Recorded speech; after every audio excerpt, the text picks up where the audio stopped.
young electrician suffers an agonizing death. The victim's hair may determine whether it was a job-related poisoning or a deliberate act of murder.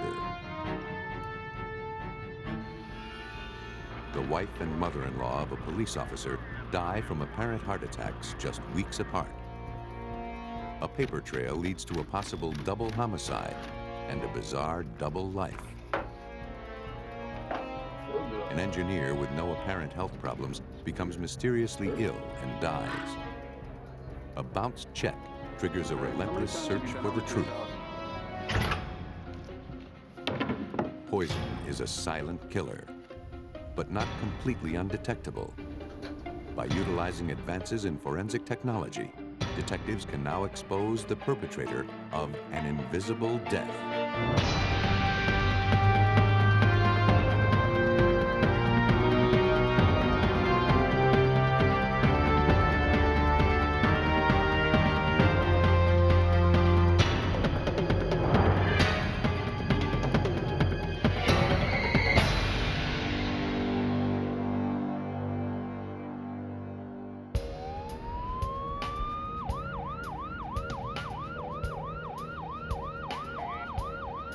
On the evening of September 7th, 1991, paramedics were called to the home of Robert and Joanne Curley in Wilkes-Barre, Pennsylvania.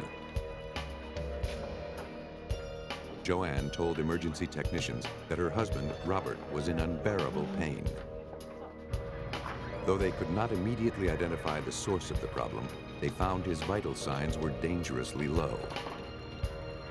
The 32-year-old electrician was rushed to the hospital. Doctors there were already familiar with Robert Curley. They had treated him for a rare nerve disease just a few days earlier. At that time, Curley complained of pain in his hands and feet, as well as hair loss and severe nausea. Now, the escalation of Curley's symptoms caused them to reconsider their diagnosis. The hospital's neurologist quickly ordered new tests, this time for exposure to toxic chemicals.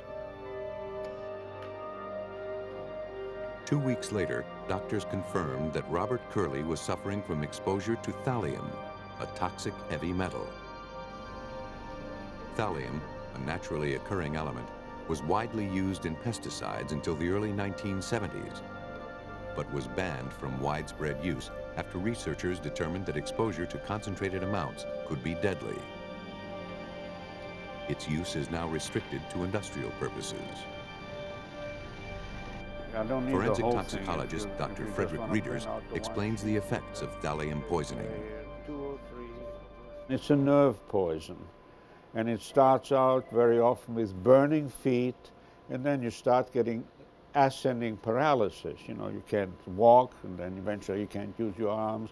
Then your eyes start to droop, and your neck starts to go, and then your brain and your heart and everything goes.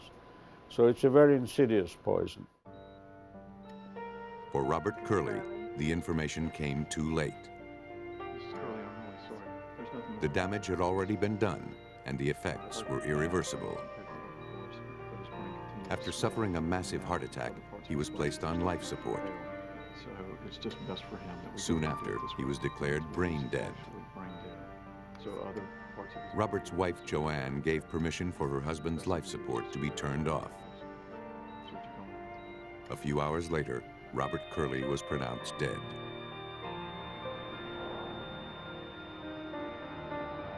The official cause of death was cardiopulmonary failure due to thallium poisoning. Now they had to determine how and where he came in contact with the deadly chemical. A representative of OSHA, the Occupational Safety and Health Administration, was sent to investigate.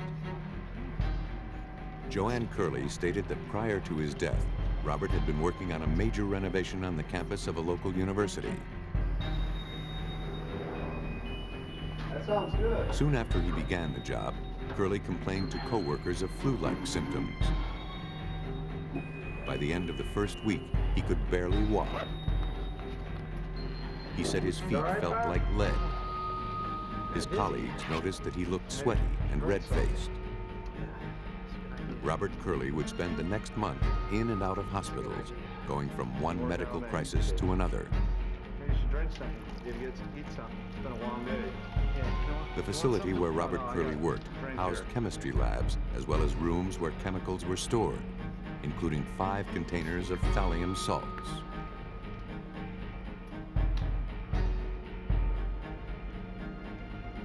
OSHA investigators began a painstaking examination of the chemistry lab. They needed to identify the source and remove it before others were injured. The team took numerous air samples and exhaustively tested various objects and rooms to determine if there was another source of exposure. They came up empty. There were no signs of tampering or leakage from any of the containers. They learned that Curley was storing cabinets in his garage that he had taken from the university chemistry labs. They searched his home, but found no traces of thallium on the cabinets. With no answers to explain her husband's death, Joanne Curley contacted a toxicologist at the hospital. Some of them can be a little bit. She seemed terrified that she and her daughter might also have been exposed. She demanded that they be tested for thallium. Joanne Curley tested positive, but the amount of thallium in her system was not at a toxic level. She would not require treatment.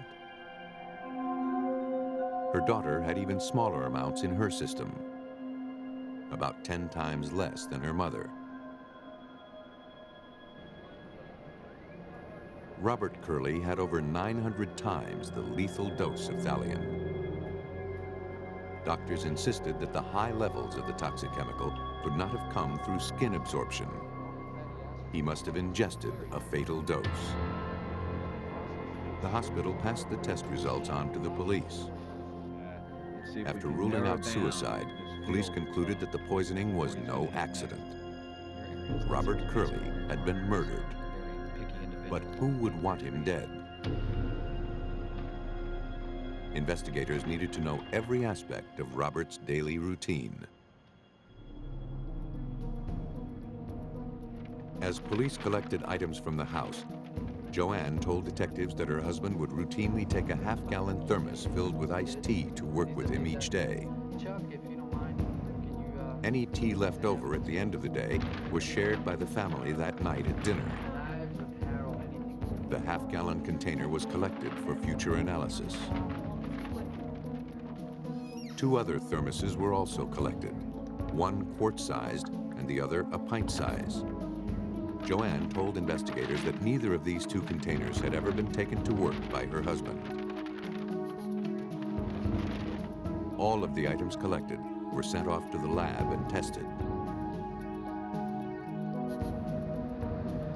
While waiting for the results, police continued their investigation. They spoke with Robert's fellow employees. There were over 150 tradesmen on the renovation team at the university.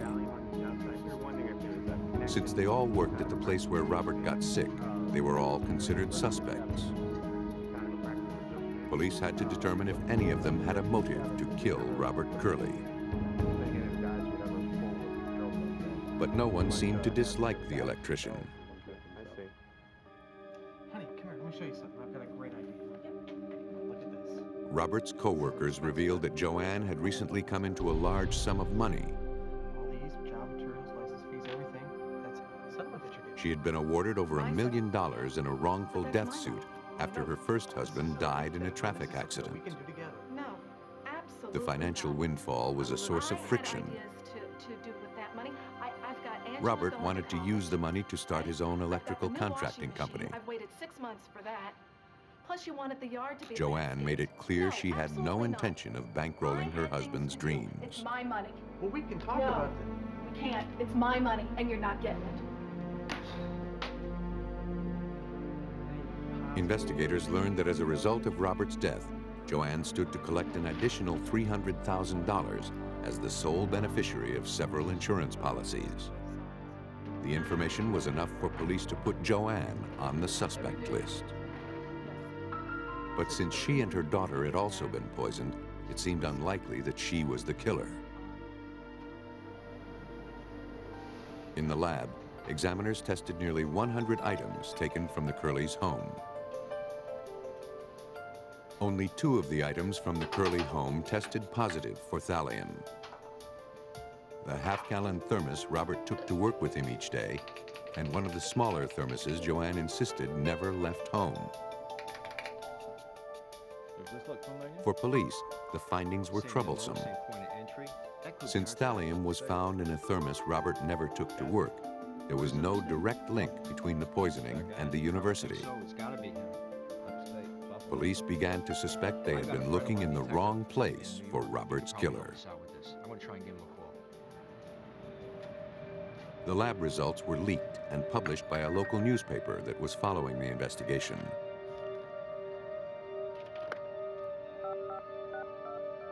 Why don't you just start? Joanne told police that she remembered something that would explain why the smaller thermos tested positive. She said that shortly after her husband was hospitalized, he called her and asked that she bring in pizza and iced tea for a farewell party for his roommate. Joanne said she transferred the remaining tea from the half-gallon thermos to the smaller container and took it with her to the hospital. As long as the half-gallon thermos remained the focal point of the investigation, Robert's co-workers could not be dismissed as suspects. And none of them had a reason to kill the electrician. The investigation hit another dead end, one that would last for the next 3 years.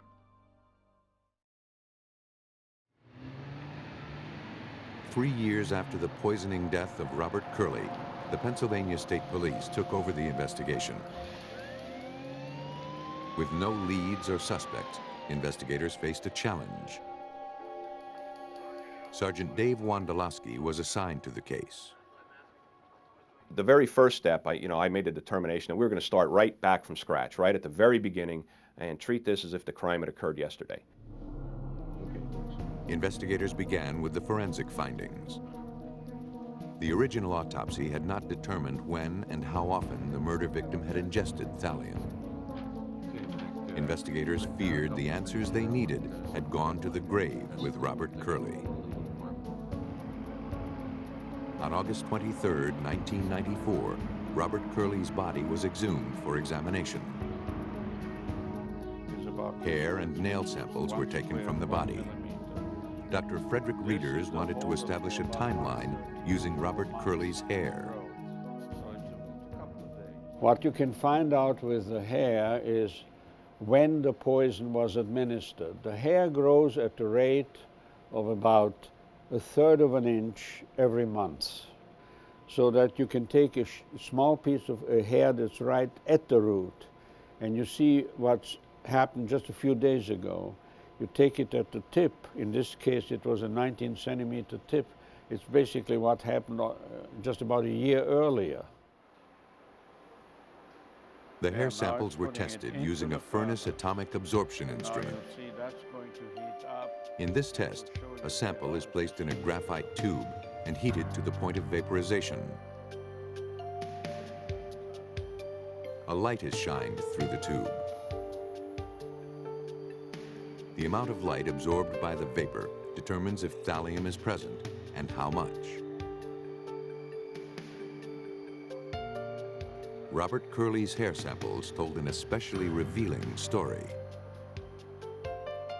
The hair is long enough so that we can say that in November of 1990, he started getting thallium, and probably even earlier. And that apparently then there was he got another dose around March of 1991. Another one, a smaller one perhaps, sometime in April. And then he got a whopping dose in June. And then he continued to get doses because instead of going up and down, it just kept going up. Then there was a pause, and then we found actually that towards the very end that it was going up like crazy. Robert Curley had started ingesting thallium well before he began working at the university. He had been slowly and methodically poisoned to death. Then, a final massive dose had been administered around the time he was last hospitalized. The one person with both motive and access was Joanne Curley. Investigators scoured Joanne's previous statements. Of particular interest was her account of bringing pizza and tea in a pint-sized thermos to Robert and his hospital roommate in the days before Robert's death.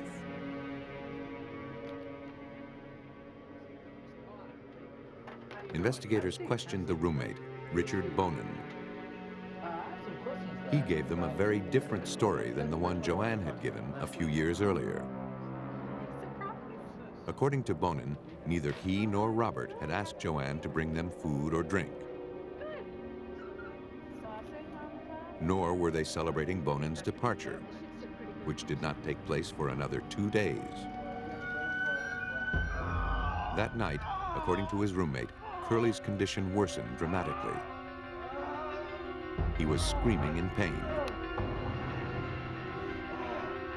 Bonin summoned help. I think the next biggest one would be like a He little distinctly thermos. recalled that It Joanne certainly served the wasn't iced big tea in a large half-gallon thermos. All right, thank you so much. Police believed Joanne had administered the last fatal dose to her husband as doctors tried in vain to save his life. John. On December 12, 1996, Joanne Curley was arrested and charged with first-degree murder. As part of a plea bargain agreement, Joanne confessed. Only months after she and Robert wed, she realized that the marriage had been a mistake. Divorce was a possibility, but the thought of Robert's life insurance policy tantalized her. An old jar of rat poison she discovered in the basement seemed to be the answer. She could rid herself of her husband and net nearly $300,000 in the bargain.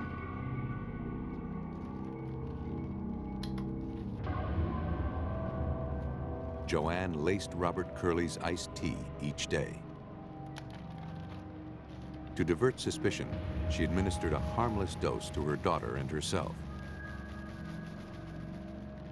For a time, her cover-up and frequent diversionary tactics worked. Joanne Curley eluded police for over 5 years. According to Pennsylvania State Trooper Robert McBride, the forensic findings were invaluable. The forensics gave us a timeline and time periods when people or the murderer would have had to have access to him. And by that means, we were able to exclude other potential suspects. This wasn't really an investigation. Normally, an investigation starts and you zero in on a suspect. This was totally opposite. This was an investigation of exclusion. We went about eliminating people until we got down to one. Joanne Curley was sentenced to serve 10 to 20 years in the Pennsylvania State Penitentiary. Curley poisoned her victims slowly over time. While other killers aren't as methodical, the technique proves just as deadly. In this case, the names of the victims and killer have been changed. On January 30th, 1985, Patrolman Walter Wallace raced to Memorial General Hospital. As a veteran of the Roselle, New Jersey Police Department, he had often responded to medical emergencies. But this call was personal. The doctor informed Wallace that his wife, Beth, had collapsed and suffered a seizure. Is she on any medication whatsoever? Wallace was stunned. His wife was fine when he left for work that evening. Well, she is really critically ill. Nothing at Beth all? had no history Well, of maybe if we seizures, get outside, and though she maybe struggled with a weight problem, she had been in relatively good health. As Beth's vital signs rapidly failed, doctors could offer the patrolman little hope, She's not taking anything. She's dieting or anything. nor could they find an explanation for her symptoms. Well, is she on any medication? 3 hours later, Beth Wallace was dead. When we brought her in, we brought her immediately up. Now you know police work. Beth and Walter had been married for 24 years and had 3 children together.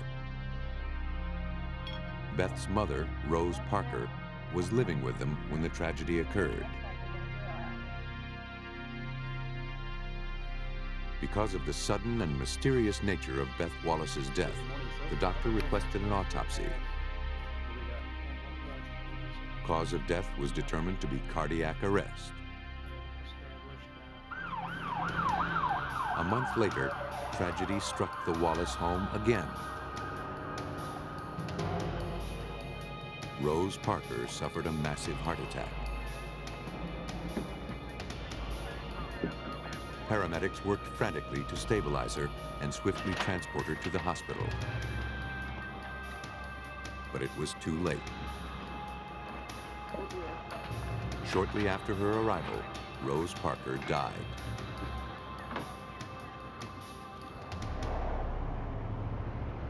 At the Union County Prosecutor's Office, investigators learned of the deaths from Rose Parker's lawyer.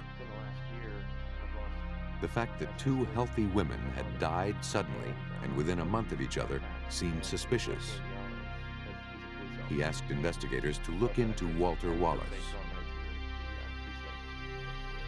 Assistant Prosecutor Richard Rodbart followed up on this information. Anytime you have a public official, much less a police officer, who is suspected as being the perpetrator of a crime, you have to be extremely sure that the evidence points in that direction before you proceed and before you bring a case against that individual. To rule out foul play, investigators contacted Dr. Reng Lang Lin, chief toxicologist for the state of New Jersey. An examination of the files showed that no toxicology testing had been done. Rose Parker's body, they quickly learned, would yield no clues. There had been no autopsy. She'd been embalmed and buried. But at Beth Wallace's autopsy, tissue samples had been taken. These were sent off for extensive toxicological testing. It would be 6 weeks before investigators would receive the results.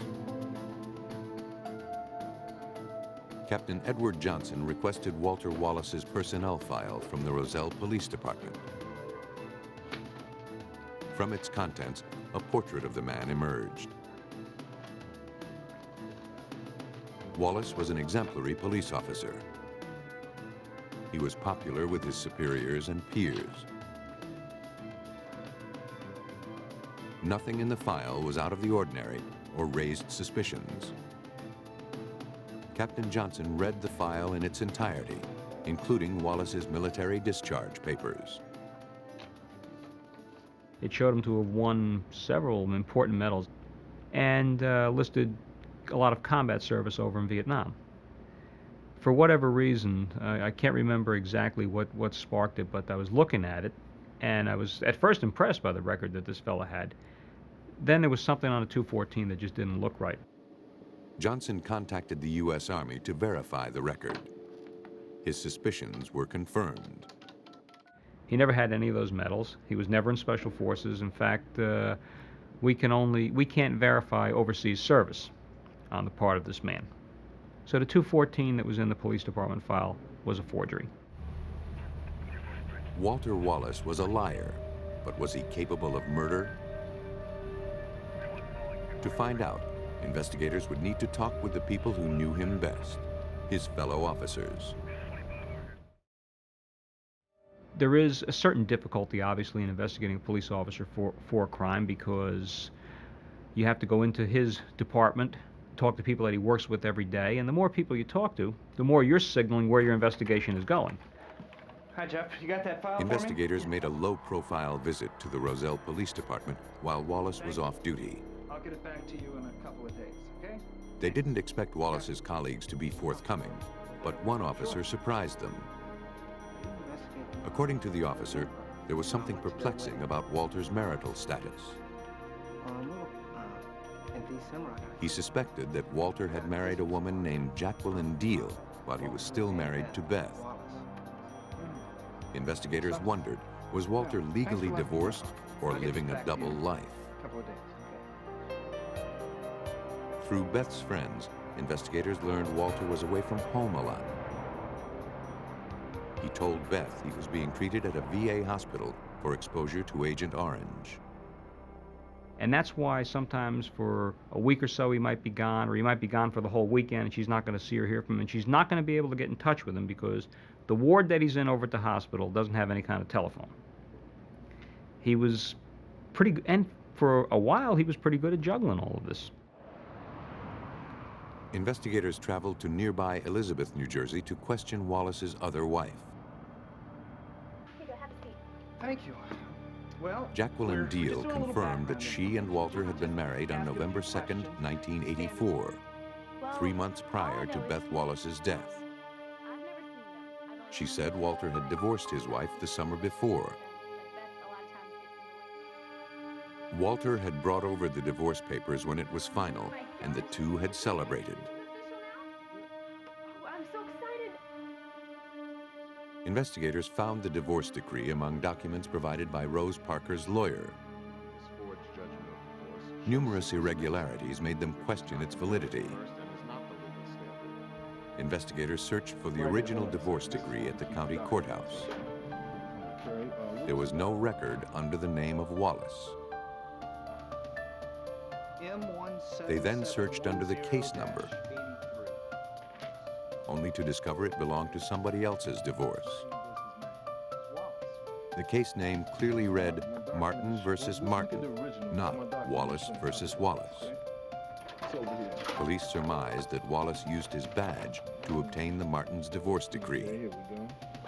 Wallace altered the document in order to obtain a marriage license with Jacqueline.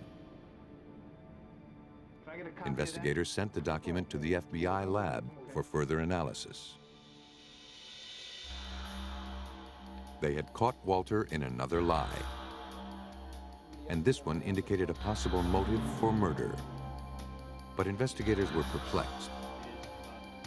Why would Wallace fake a divorce and kill his wife rather than legally end the marriage? Looking for a potential financial motive, investigators scrutinized Beth's will. Walter stood to inherit everything, including the family house. But something about this document also caught the investigators' eye. The will was dated just 2 months prior to Beth's death. The timing seemed too convenient. Further investigation revealed the existence of an earlier will. In this version, Beth had left everything to her mother. She left only $1 to her husband. Investigators wondered if he had forged the second will and then killed his wife. The new will was notarized by a secretary in the Roselle Police Department. But she denied ever witnessing the will or affixing her seal to the document. The secretary noted that Wallace often worked at her unlocked desk. He could have easily used her notary seal to certify a document without her knowledge.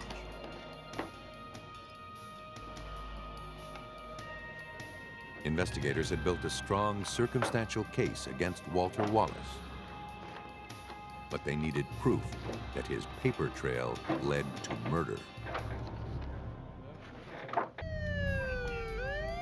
Investigators in Roselle, New Jersey, suspected Officer Walter Wallace was responsible for the death of his wife, Beth. Now they hoped to support their circumstantial case with hard proof that Wallace poisoned her. 4 months into the case, the New Jersey State Lab reviewed the results of a general toxicological screening of Beth's blood, tissue, and urine. Because the screen only tested for the use of illegal drugs and alcohol, it came up negative.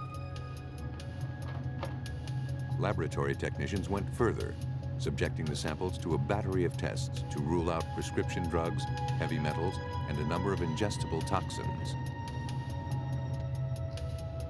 Still, they found nothing to explain why Beth died. But they had yet to test for one particularly insidious killer: cyanide. Samples from the victim were prepared in test tubes.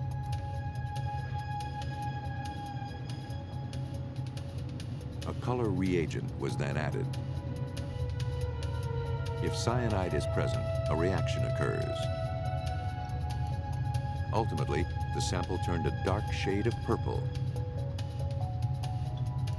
Beth Wallace had cyanide in her system when she died.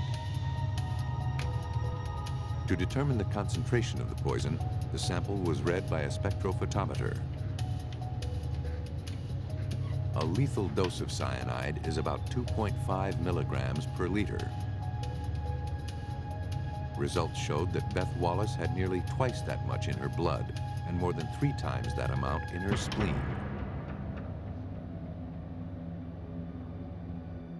The detective's next move was to tie Walter Wallace to the cyanide.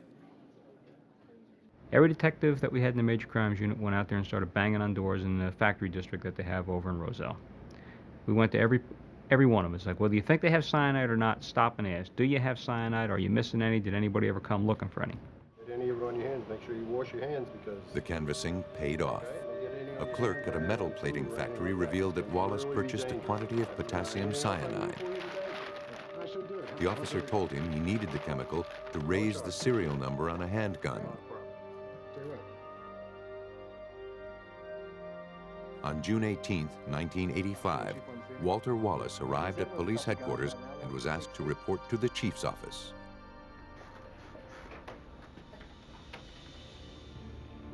There, he was placed under arrest and escorted to jail. A warrant was issued to search the Wallace residence. Here's our situation. The prosecutor's office enlisted the aid of their narcotics team. Due to the nature of their work, team members are skilled at conducting meticulous searches. James Durkin was a member of that team. Once we got to the house, it was somewhat evident why the chief had asked us. The house was a littered mess from attic to basement. And that particular day, we had a team up in the attic as well as the basement, and we were going to meet in the middle. Police removed some 100 items from the Wallace home. Hey, Captain, is that something? A manual typewriter was found hidden behind the couch. Legal documents, including the original Martin divorce decree, were found in a drawer. Upstairs, the narcotics squad found a trap door leading to the attic. Writing samples, along with a page of forged signatures, were collected. Within 15 minutes, a team member discovered a crucial piece of physical evidence. Bingo. An empty bottle. What have you got? This in the attic. The handwritten label read potassium cyanide.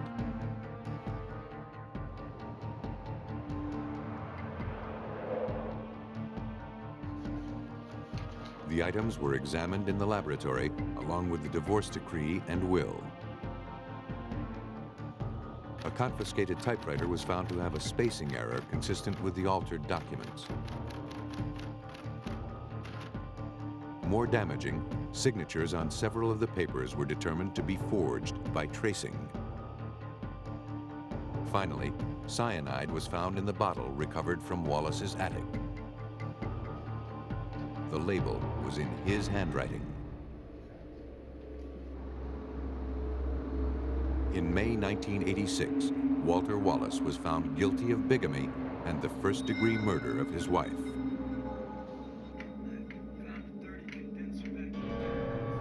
Police theorized that Walter Wallace's double life was becoming too complicated.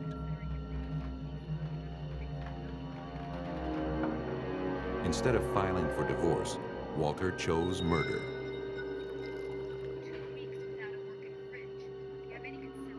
But his attempt to finance a new life at his wife's expense was his undoing. Wallace was sentenced to serve from 30 years to life in prison. He was never charged or tried for the murder of his mother-in-law, Rose Parker, due to lack of evidence. The secret life of Walter Wallace was motive for murder. For other killers, the motive is far less complicated. In this case, the names of the victim and killer have been changed. On July 17, 1991, Dana Jacobs awoke to find her husband, Larry, violently ill. This is a little different. It seemed like food poisoning. He had intense stomach pain with vomiting and diarrhea. What's your stomach feel like? When his condition hadn't improved by morning, she decided to take him to the emergency room. She stopped at the neighbors to drop off their children. I have to take Larry to the hospital again. John Ballier was concerned. Larry had been in and out of the hospital for weeks with gastrointestinal problems. Yeah. Jacobs was admitted at Humana Suburban Hospital in Louisville, Kentucky. Doctors administered intravenous fluids to keep him from dehydrating. There was cause for concern. Although he displayed the classic symptoms of food poisoning, he did not respond to treatment.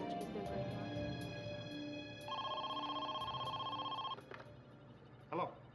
The next day, Dana called John Ballier with tragic news. Her husband, Larry, was dead.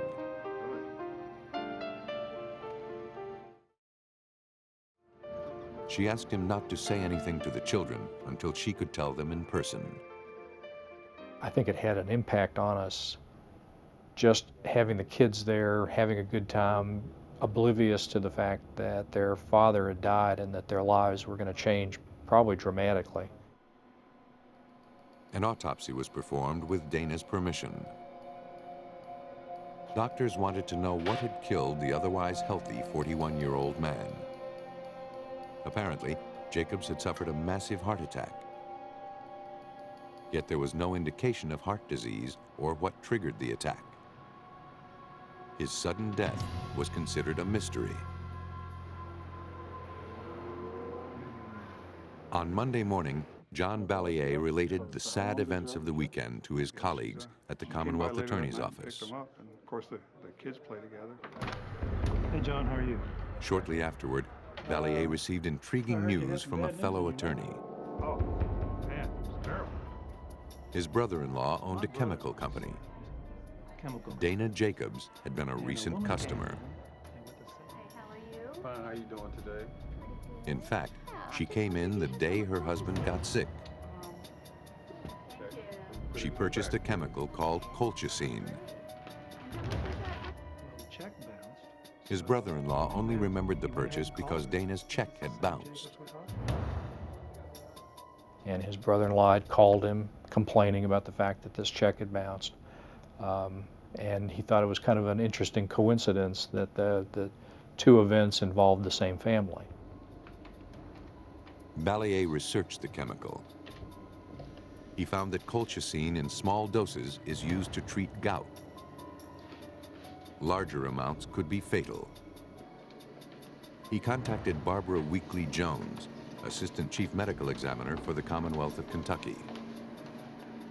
There is a fine line between therapeutic levels, meaning giving relief from gouty arthritis, and levels of the drug that can cause significant side effects.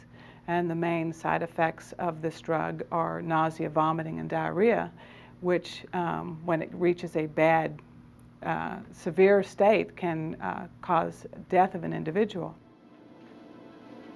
Dr. Weekly Jones was aware that the general drug screen performed at autopsy would not reveal a specific toxin, such as colchicine.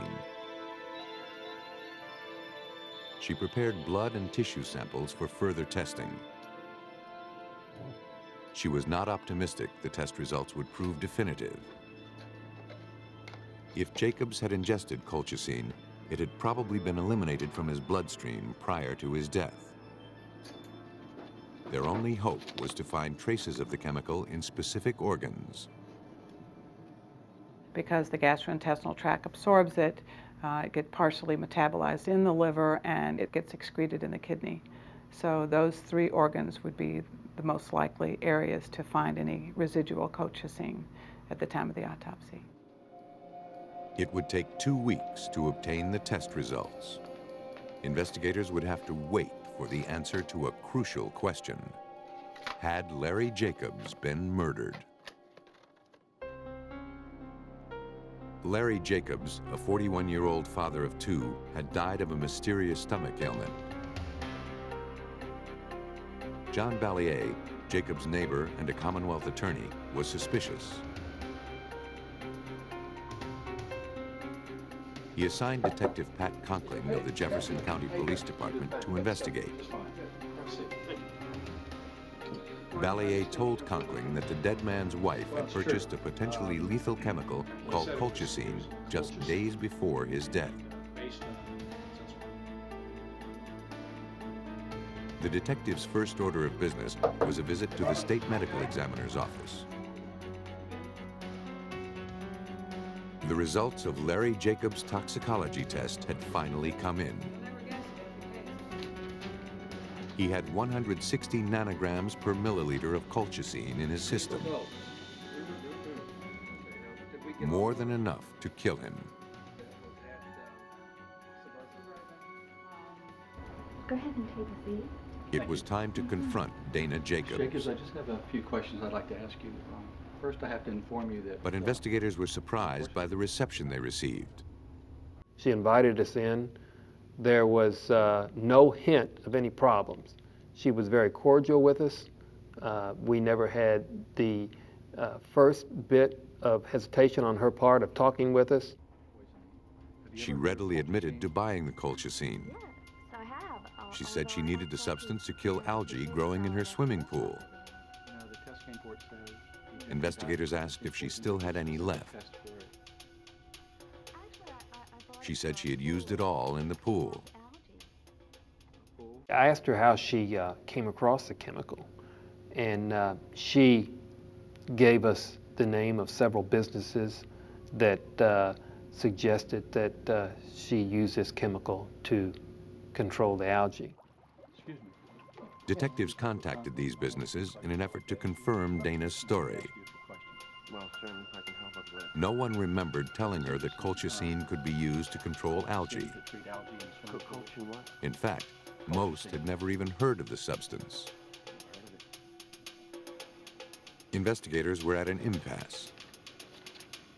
They knew how Larry Jacobs died, but not why.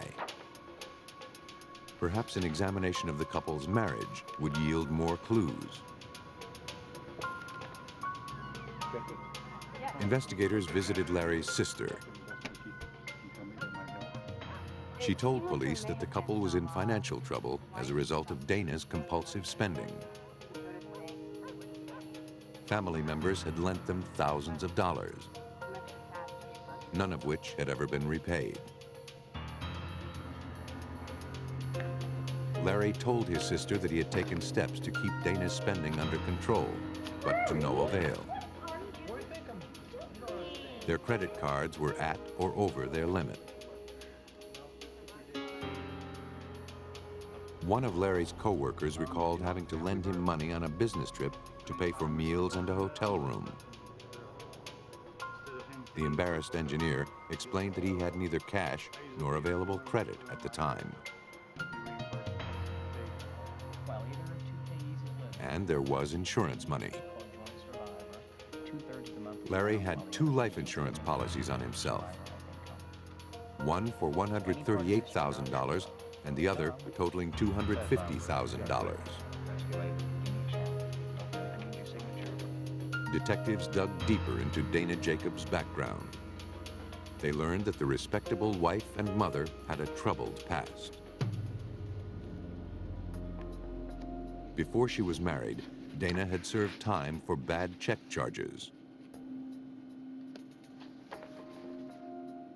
From her prison records, investigators learned that a counselor had diagnosed her as a pathological liar who urgently needed psychiatric treatment. Dana Jacobs was arrested and indicted on murder charges in January of 1992. Police were certain they had cornered a killer. But a new clue was about to emerge, a clue that could possibly put her in the clear.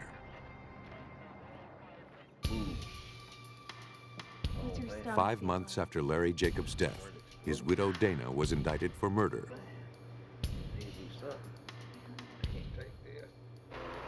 Out on bail, Dana was back at home with her children. Just weeks before her trial, she made a discovery that could exonerate her.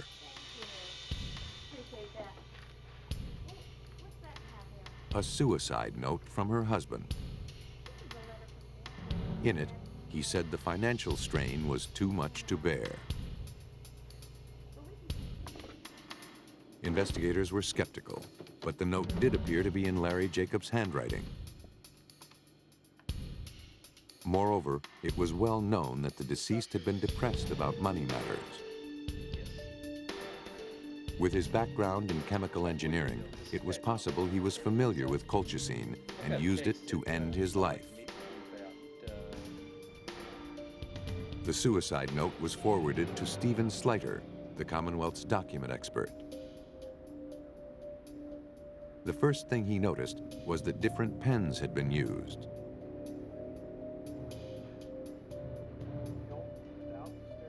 You'd have a paragraph or a sentence or two that's a fairly thin line, small point writing instrument, and then it would shift to a medium or a broad instrument for another word or two or three, and back again. It quickly became apparent that the note had been created by cutting and pasting words and phrases from Larry Jacobs' writings. After it was pasted up, the close examination of the note showed that it had first been copied by passing it through a fax machine to produce a copy. In the 5.5 months following her husband's death, Dana Jacobs spent close to $200,000, half of the insurance money she'd collected. One of her first purchases had been a fax machine. The suicide note she doctored represented a last desperate gamble to throw authorities off her trail.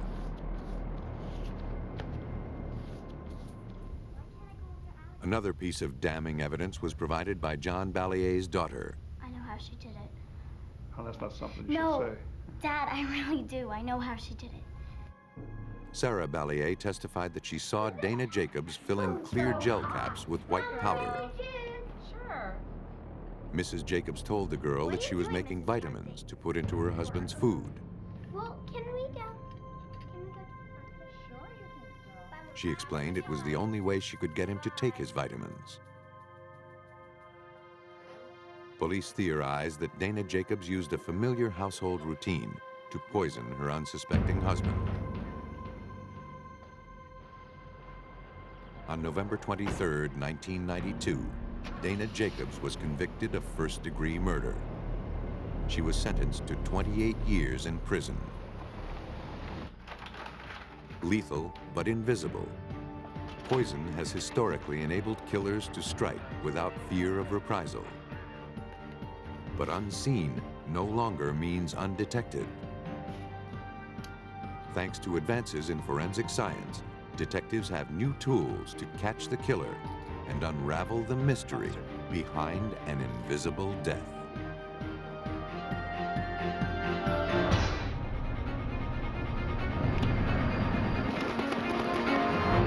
A New Jersey woman is found brutally murdered by the side of the road. Investigators must make their case from a few bite marks left on the victim's body. A sadistic predator targets young women in a quiet Canadian community. As police struggle to track him down, the killer threatens more victims. Indiana firefighters discover a woman murdered in her bed. But will dental impressions be enough to convict her killer? Some murderers are compelled to leave a very personal mark on their victims. But with the help of forensic odontologists, police can use those marks to capture those who kill with a deadly smile.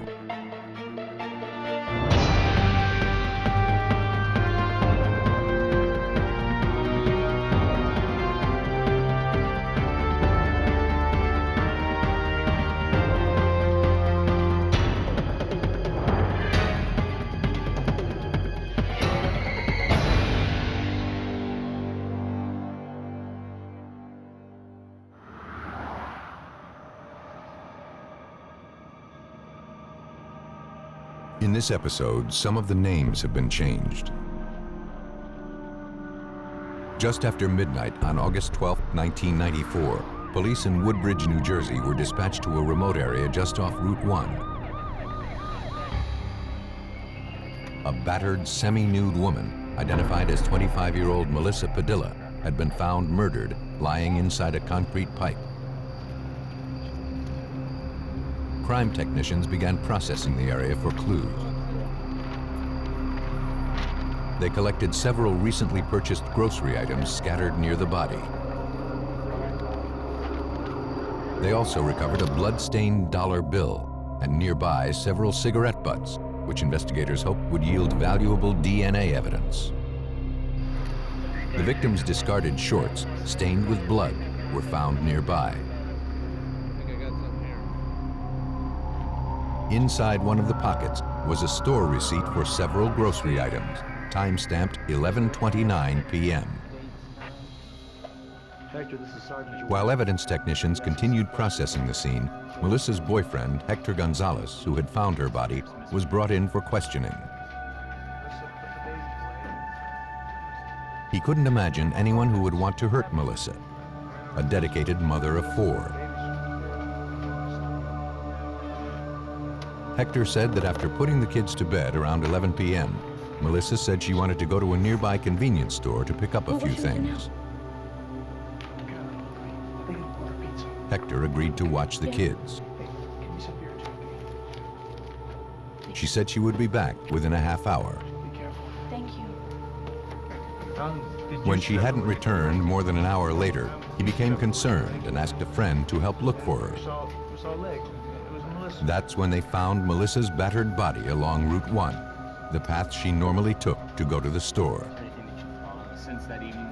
Hector later agreed to take a polygraph examination. Test results indicated he had nothing to do with Melissa's murder. Though police had no obvious suspects, the motive behind the murder seemed clear. Middlesex County Prosecutor's Office Lieutenant Lawrence Nagel worked the case. The woman that was found at the scene was found naked from the waist down. It appeared there was severe trauma to her face area. Initial impressions were that it appeared to be a sexual type of situation.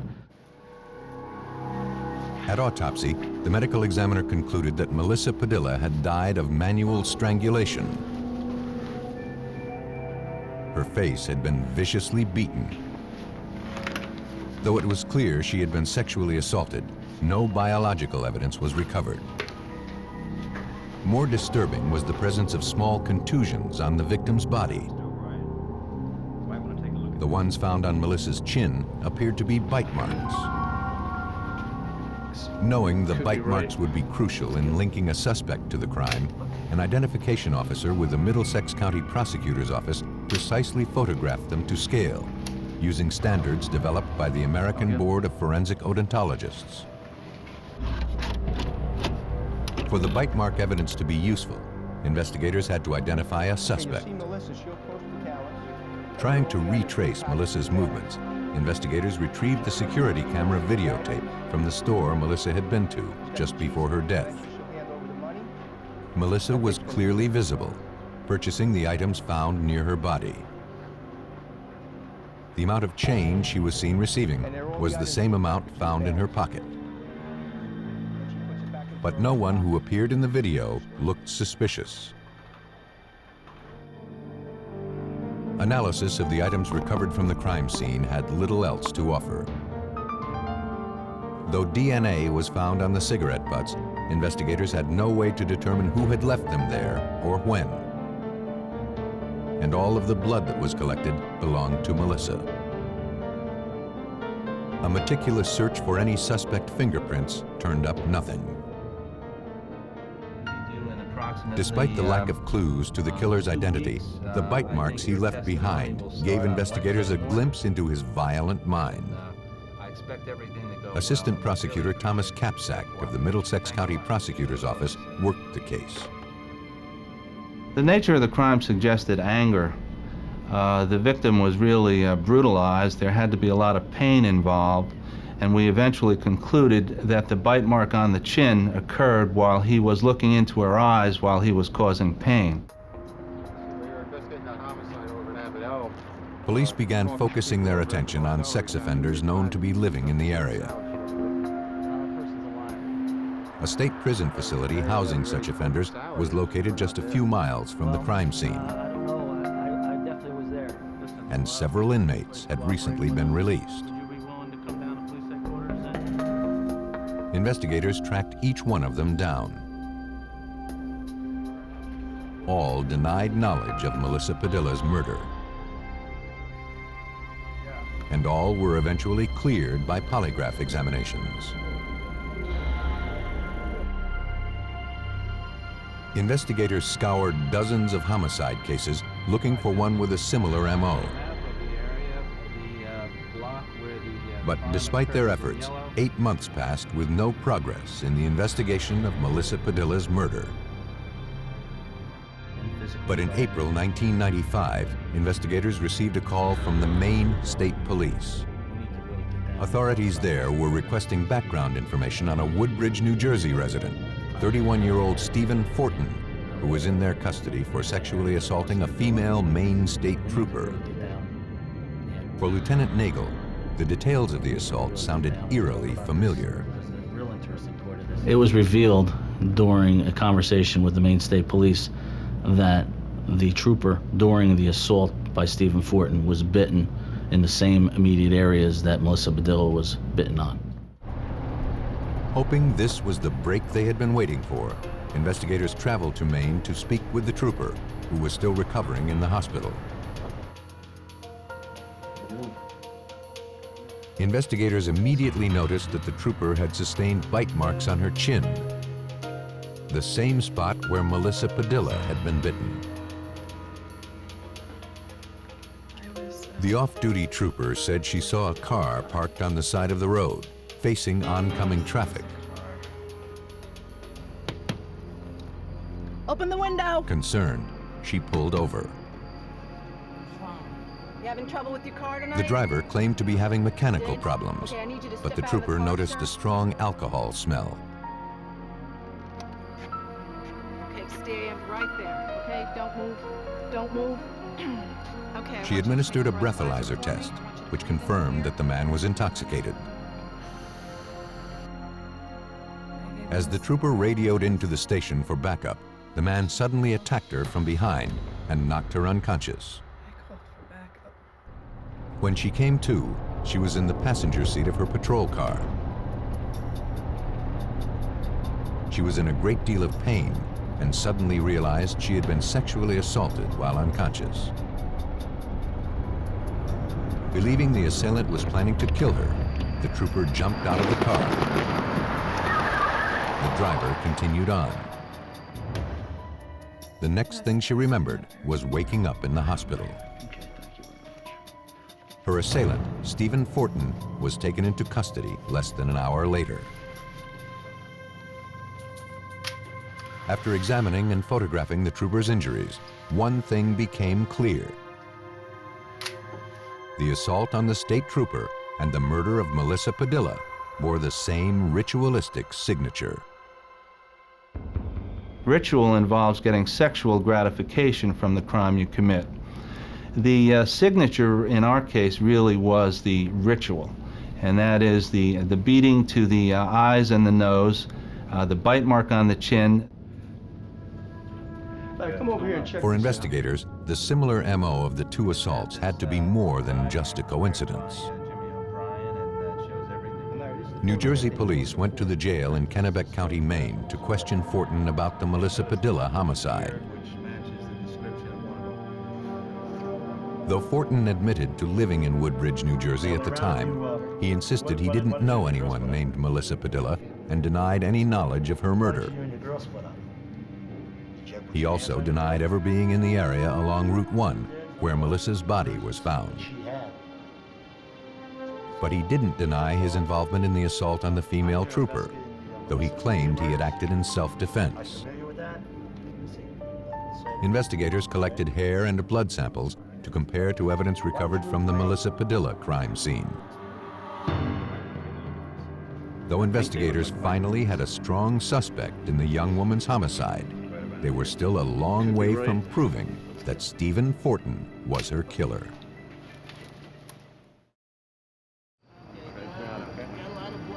With only bite mark evidence to work with, police in Woodbridge, New Jersey struggled to solve the brutal murder of Melissa Padilla, a 25-year-old mother of 4. Why did you move to Maine? After several months with no leads, police learned of a similar assault more than 300 miles away in Maine. And the suspect in that case, Stephen Fortin, had recently moved there from Woodbridge. While waiting for DNA analysis, New Jersey authorities interviewed Fortin's friends and associates. They located an ex-girlfriend who still lived in Woodbridge. She had plenty to say about Steve Fortin. She said their turbulent 4-month relationship suddenly came to a violent halt after Fortin assaulted her during an argument they had while taking a walk along Route 1. She added that after their fight, Fortin returned to apologize. The girlfriend noticed cuts and scratches on Fortin's face and hands. Fortin explained that he feared she had called the police, and he fled through the woods to avoid them. She believed the incident had taken place on August 12th. Not only was that the night Melissa was murdered, but the girlfriend had put Fortin on Route 1, an area he previously claimed he had never been to. Though investigators were now convinced that Fortin was Melissa Padilla's killer, DNA analysis on the cigarette butt found near her body was inconclusive. Examiners analyzed all of the evidence found at the crime scene again, hoping something may have been overlooked. But nothing was found. For identification officer Jim O'Brien, it was clear that the bite marks would be the crucial link connecting Stephen Fortin to Melissa's murder. The DNA results were inconclusive. We had no hairs or fibers from Stephen Fortin found on the victim's body, and I never developed any fingerprints on any of the evidence that came back to anyone except the victim herself.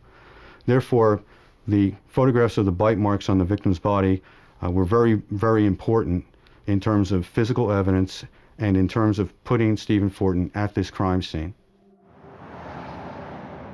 In April 1995, Stephen Fortin was taken to the office of Dr. Brian Morin, a dentist in Waterville, Maine. To prove Fortin had made the bite marks on Melissa's body, investigators first needed models detailing every unique feature of his teeth. First, photographs of the suspect's teeth are taken using a millimeter ruler, so examiners can accurately determine the scale of the photos for later comparisons to pictures of the victim's injuries. Then, impressions of the upper and lower teeth are taken using a substance called dental stone, a material similar to plaster. After the molds are allowed to harden, Morin then grinds them down to remove excess material, allowing examiners to clearly see the unique features of the teeth. The molds of the suspect's teeth, in addition to life-size photographs of the bite mark injuries, are all examiners need to perform the analysis.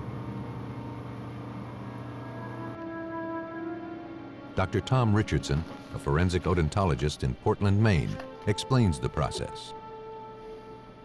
The molds of teeth are the casts. They are the likeness of the individual's teeth in size and in shape. The photos are from the individual or medium that was bitten, and they are life-size as well. We take the casts, put an overlay, go up against the marks on the photo, and we either are going to have a match if the photos are good and the marks are there, or we're not going to.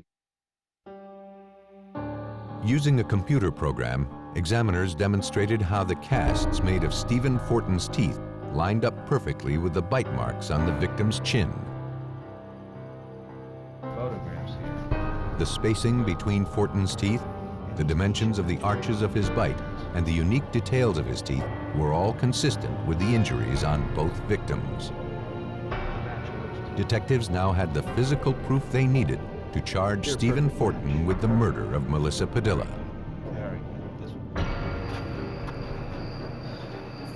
Police believe that Stephen Fortin chanced upon Melissa as she returned from the convenience store.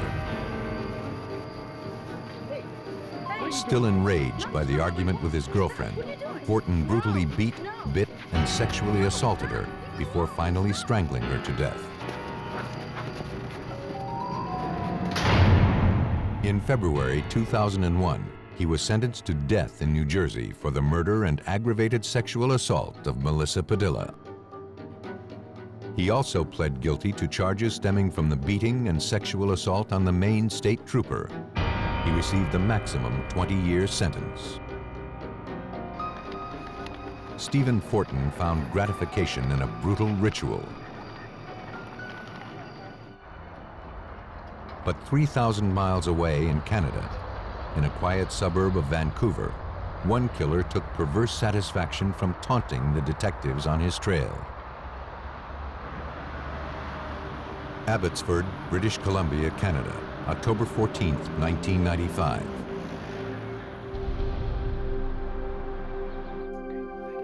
In the early morning hours, officers from the Abbotsford Police Department were dispatched to a hospital emergency room. There, they found 16-year-old Melissa Connor, still recovering from a brutal beating she sustained a few hours earlier. Melissa told investigators that she and a friend, Tracy Sawyer, were on their way to a party when a man wielding a baseball bat jumped out of the bushes and attacked them. During the struggle, Melissa was knocked unconscious. When she came to, Tracy and the assailant were nowhere in sight. Though her recollection of the attack was still a bit hazy, Melissa was certain she had never seen the man before. Investigators rushed to the scene of the assault to search for Tracy. But only one item found at the scene suggested that a struggle had taken place. A single hoop earring that belonged to the missing teenager. Inspector Rod Gale of the Abbotsford Police Department hoped a canvass of the neighborhood would yield information. There were witnesses in the area of the crime scene, but the witnesses that we established there had only heard screams in the early hours of the morning, and no one had actually seen anything. Okay. Investigators feared that the 16-year-old Tracy Sawyer had been abducted, or worse. And with no suspects to pursue, they knew that time was working against them. A description of the missing teenager and details of the assault were distributed to all area law enforcement agencies.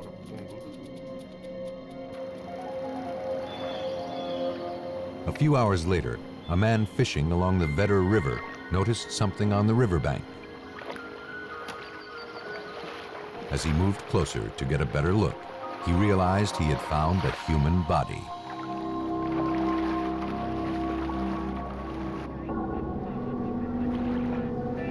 Officers of the Royal Canadian Mounted Police who responded to the scene found that the young female victim had been savagely beaten and raped.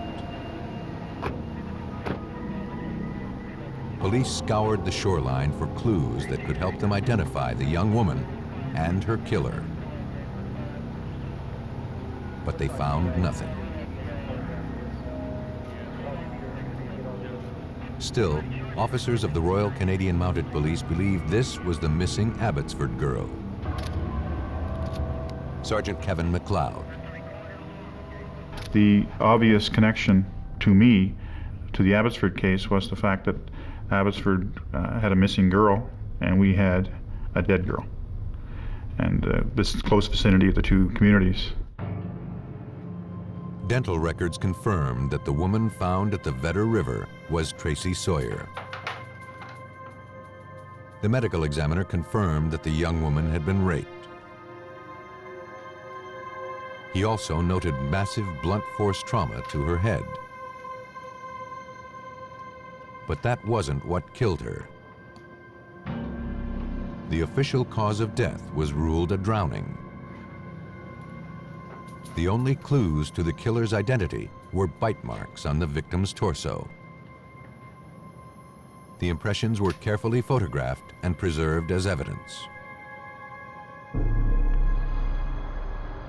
The photos were sent to the Bureau of Legal Dentistry Laboratory in Vancouver. There, Dr. David Sweet, a recognized expert in forensic odontology, examined the evidence. After studying the bite mark injuries, he realized there was the potential for additional evidence to be obtained. A new technique was available for recovering saliva from a bite mark, and we could even determine if DNA was available from the saliva and then possibly match that back to the suspect when and if one was made available. The theory behind the technique, referred to as double swabbing, is that saliva from the suspect's mouth is transferred into the bite marks left on the victim. As demonstrated here, Dr. Sweet first dampens a sterile swab with distilled water, then wipes it across the impressions, rehydrating any saliva cells in the bite marks. Then, he applies a second dry swab to the wounds, which will act as a sponge and collect the rehydrated cells that contain the suspect's DNA.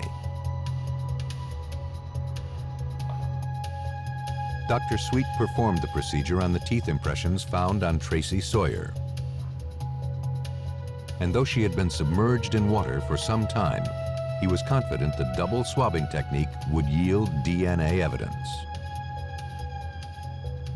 Despite the fact that the body had been in water, the saliva is sticky enough in order to remain there, and if you can use some methods to collect that evidence that's there, even in trace forms, you'll have enough to test and to analyze. The procedure was successful. Minute traces of the killer's DNA was collected. But for that evidence to be useful, investigators would now have to find a way to identify a suspect.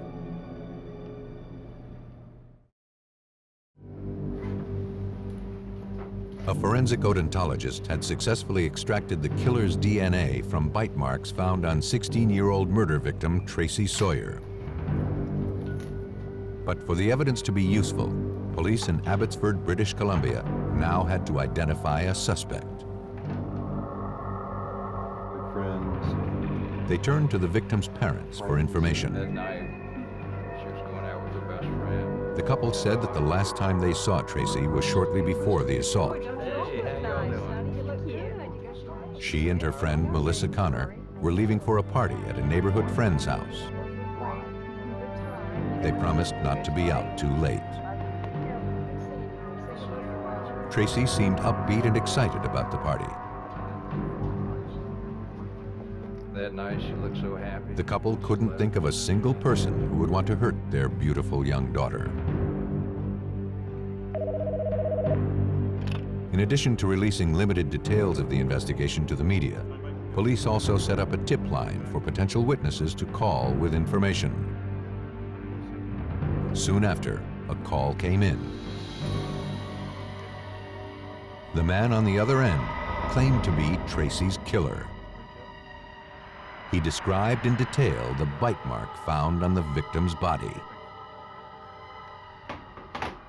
The only people that would know about it were the people at the autopsy, the doctors, the policemen attending the autopsy, and the immediate core team of the investigation. So it had to be the individual that had intimate knowledge of the crime scene to know about that bite mark. Police traced the call to a nearby payphone and rushed to the scene. But no one was there. Technicians thoroughly dusted the phone for any fingerprints the suspect may have left behind. None were found. A short while later, Abbotsford police dispatchers received a 911 call.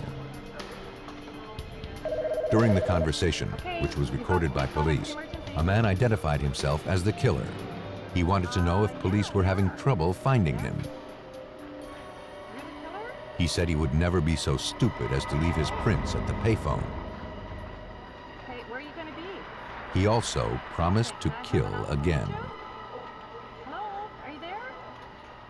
It's not very often that a suspect starts phoning the police and threatening to attack again, threatening to do the same thing over again, and basically taunting that you're not going to be able to catch me, I'm going to do this again.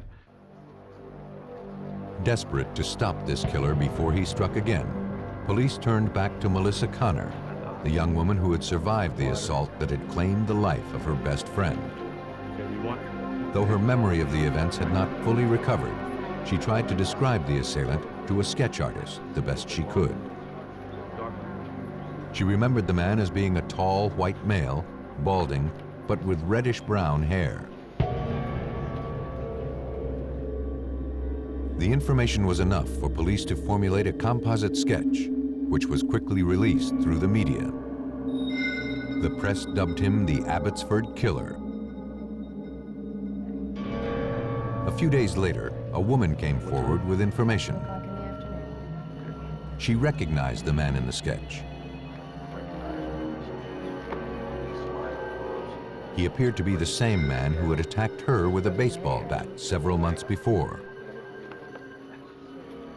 When shown a photo lineup, she picked out a man named John Eller. For the first time in the murder investigation, authorities had a viable suspect. In November 1995, more than a month after Tracy Sawyer's murder, detectives arrested John Eller at his home. He vehemently denied being the Abbotsford Killer. After taking impressions of the suspect's teeth, forensic odontologist Dr. David Sweet compared them to the bite marks found on Tracy Sawyer's body. But investigators would be frustrated by the results of his analysis.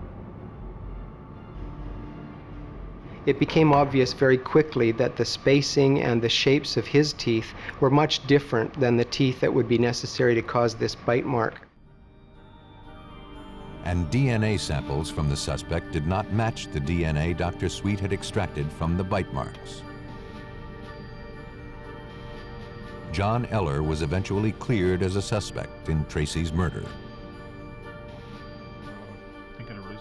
Soon after, the taunting phone calls from the Abbotsford Killer resumed. Frustrated, authorities came up with a plan. Convinced that someone somewhere knew the killer, they decided to release the recordings of the Abbotsford Killer's taunting phone calls made to police. The general public were able to hear a large variety of voice characteristics of the individual that was calling us, and that was our goal. We also had that tape on a callback line at the police office, so anybody could call a designated number and just listen to the tape. They didn't have to talk to a police officer, they could just phone and listen to the tape over and over again. The plan appeared to be a success. A woman who listened to the recordings came forward. she recognized the voice. Detectives played the tape for her again. She told them it sounded like a man named Terry Driver. So you're positive that's your son? She knew the voice, she said, because Terry Driver was her son. And she knew that he owned a police scanner and listened to it often at his home. Detectives quickly began checking Driver's background. Though he had no criminal record, the 32-year-old printer lived with his wife and 2 kids in the same neighborhood where the taunting phone calls had originated. Terry Driver was brought in for questioning.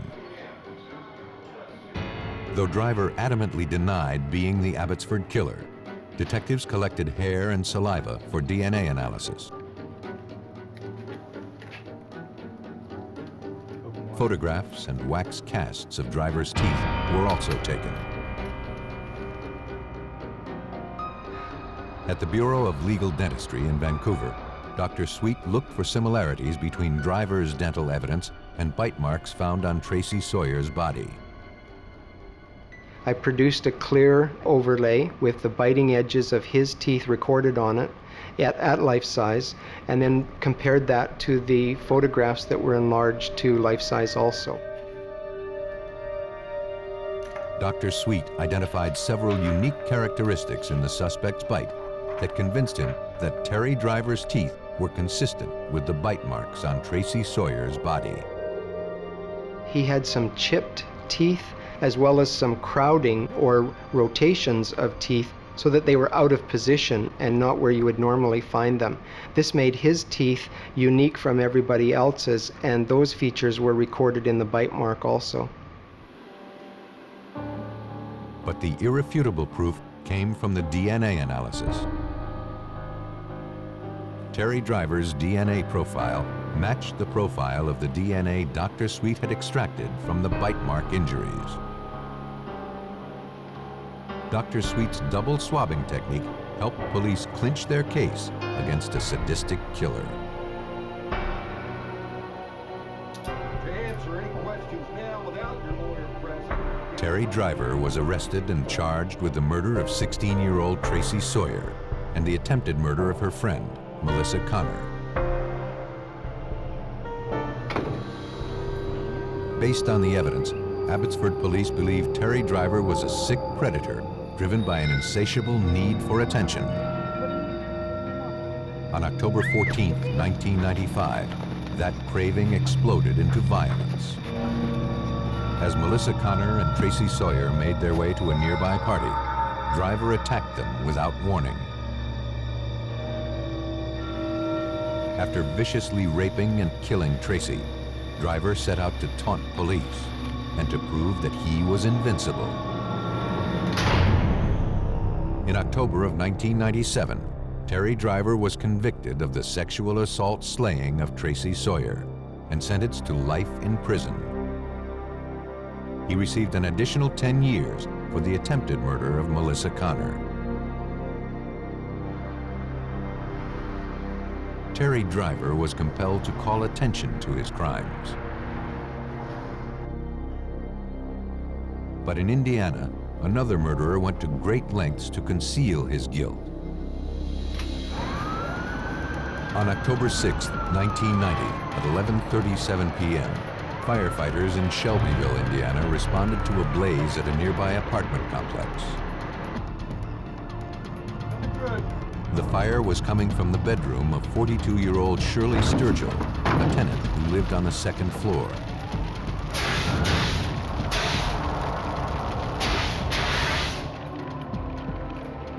After extinguishing the fire on the bed, one of the firefighters made a grisly discovery: the badly burned body of a woman.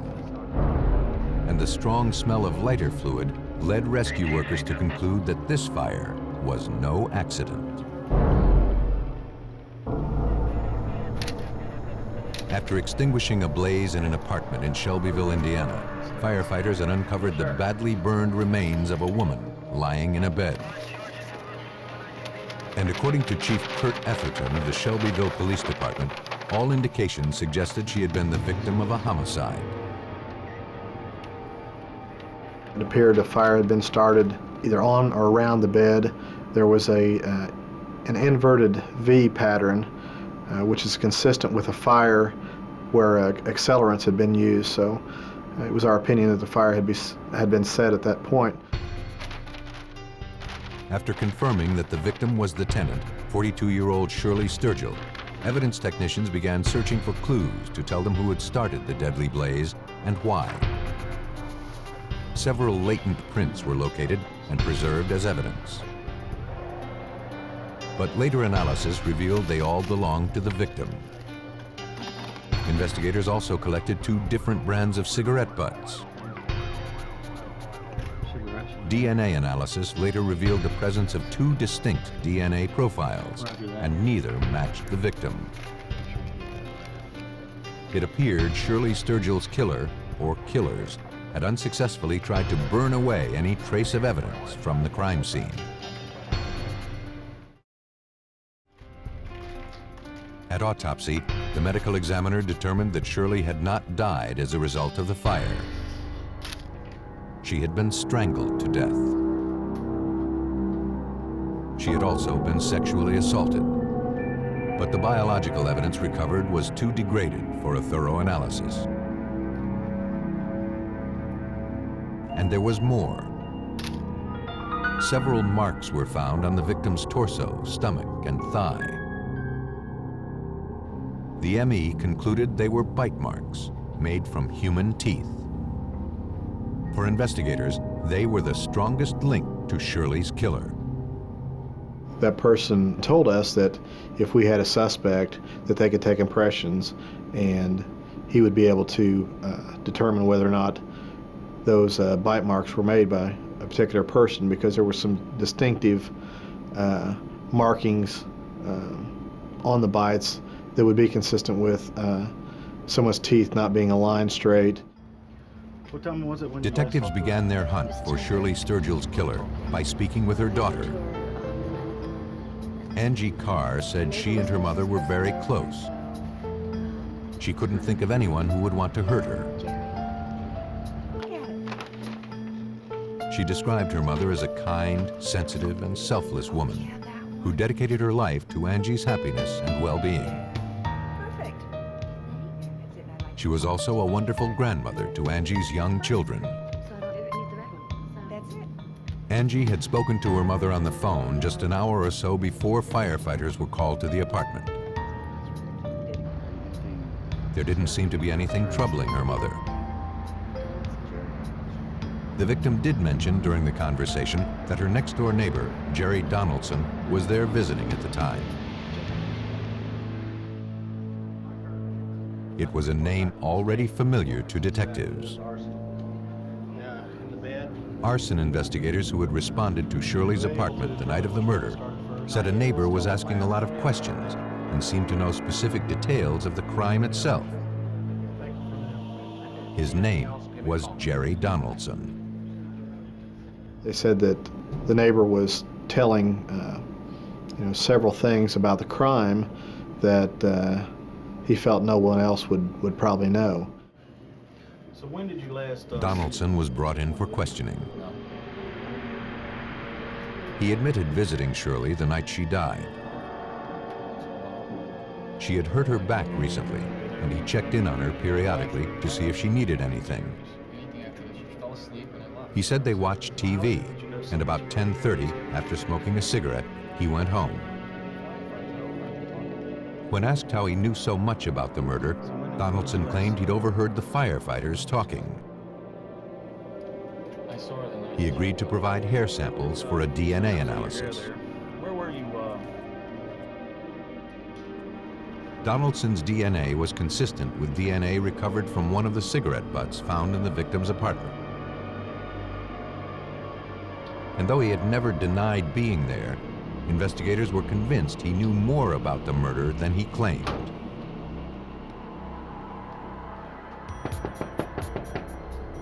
On October 24th, nearly 3 weeks after Shirley Sturgill's murder, police arrested Jerry Donaldson on suspicion of murder. They also obtained a court order requiring impressions of his teeth to be made. A forensic odontologist overlaid impressions of the suspect's teeth over photographs of Shirley Sturgill's bite mark injuries. Though they didn't line up perfectly, the examiner felt that the two were consistent. But the suspect's lawyers saw to it that Donaldson would never stand trial for murder. The defense team hired, I think, 2 different odontologists from other parts of the country who had differing opinions than the odontologists we used. The prosecutor and his staff sat down with the defense team and went over the discrepancies, which eventually led to the release of the suspect. For Shelbyville detectives, the setback was frustrating. The investigation into Shirley Sturgill's savage murder had ground to a halt. Investigators were back to square one and with no obvious suspects to pursue. Shelbyville, Indiana police struggled to solve the brutal homicide of 42-year-old Shirley Sturgill. Though teeth marks had been found on the victim's body, investigators had no other clues to the killer's identity.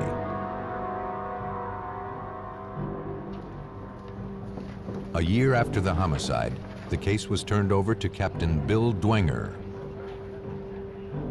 One of the things that struck me as odd, it was the amount of anger or rage that was built up inside someone that could inflict these type of injuries on another human being. After re-examining dozens of witness statements taken over the previous year, Dwenger noticed that several people had commented that Shirley and her son-in-law had not gotten along. Though that didn't seem so unusual, investigators decided to talk with Shirley's daughter Angie again, and to her husband, John Del Carr. Could I just get a copy of the... We're here investigating the... John Del Carr was upfront about his feelings for his mother-in-law. He didn't like her, and they argued often. Mostly about Shirley's constant interfering with his marriage. He said that on the night of the murder, he was with an old Army buddy who was visiting from out of town. He hadn't seen Shirley that day. Angie corroborated her husband's alibi. Though John Del Carr was still considered a suspect, police had no evidence against him. Okay, I think you need to get on that. But a month later, detectives learned that John Del Carr had been arrested for murdering a young woman in nearby Hamilton County, Indiana. Though no bite marks were left on this victim, she had been sexually assaulted and strangled to death. The same MO as the murder of Shirley Sturgill. Yeah, I did the girl in Hamilton. That's what I'm in here. Shelbyville detectives drove to the state prison to speak with John Del Carr and obtain potential evidence. But the suspect was uncooperative and refused to answer any questions. Investigators ultimately collected hair and blood samples for DNA comparisons with evidence recovered from Shirley's apartment.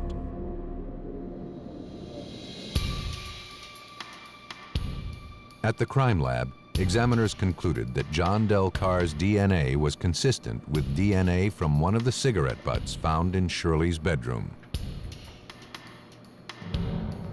John Del Carr had been at the victim's apartment, something he previously denied. Though it was strong circumstantial evidence, it didn't prove that he was the killer. There was only one way investigators could make their case. They needed impressions of John Del Carr's teeth to compare to the bite marks found on Shirley Sturgill's body. Taken care of. But so far, they lacked probable cause to obtain a warrant to force the suspect to provide the samples. And they knew that without that evidence, it would be difficult to get a conviction. Thanks. Thank you. We needed to know, and the jury's going to need to know, did we get his dental impressions?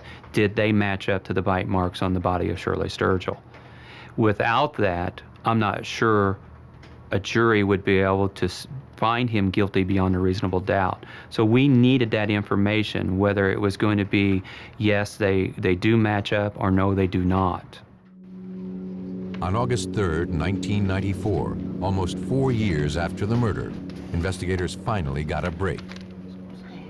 Angie Carr had since divorced her husband, and now that he was in prison, she wanted to talk. She believed John Del Carr had in fact murdered her mother. She admitted to having lied to police before, but out of fear for her safety and the safety of her children. According to Angie, John came home very late the night of the murder. Suddenly, he grabbed a shotgun, pointed it at her, and told her he had hurt her mother.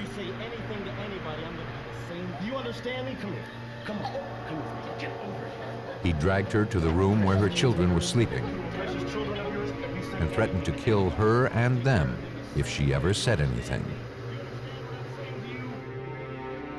Angie told police that John kept up his threats in the following months. The kids' room.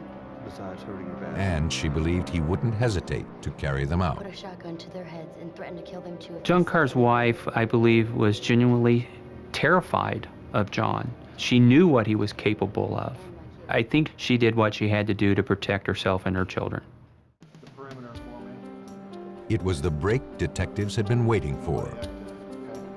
Angie's testimony was enough for investigators to obtain a court order to force John Del Carr to give teeth impressions. Investigators contacted forensic odontologist Dr. John Kenny, the deputy coroner for DuPage County, Illinois. I was asked to go to the state prison and to meet with Mr. Carr in the dental infirmary and to take his impressions and any other records as I would need to make a bite mark comparison. Okay. But John Del Carr still refused to cooperate. Okay. Investigators received another court order, this time giving them the authority to anesthetize the suspect in order to obtain the evidence. It was possible in this particular case to, because of the configuration of Mr. Carr's teeth, several of his teeth were misaligned and crowded, particularly on the upper arch, to take the model of his teeth and fit it right to the injury in one of these positive replicas. All of the unique characteristics of John Del Carr's teeth matched the injuries present on Shirley Sturgill's body. There was no doubt that his teeth had left the wounds. Police believe that on October 6, 1990, John Del Carr, resentful of his mother-in-law's interference in his marriage, drove to her apartment and confronted her. His anger exploded into violence. Carr beat, bit, and sexually assaulted Shirley Sturgill before strangling her to death. After, he set her apartment on fire, hoping all traces of his crime would burn away. In April 1997, John Del Carr was convicted of the first-degree murder of his mother-in-law, Shirley Sturgill. He was sentenced to 60 years in prison. Some killers are driven to leave a very personal mark on their victims. When police have little other evidence to work with, they turn to forensic odontologists, who seize upon those marks to take the bite out of a killer's deadly smile.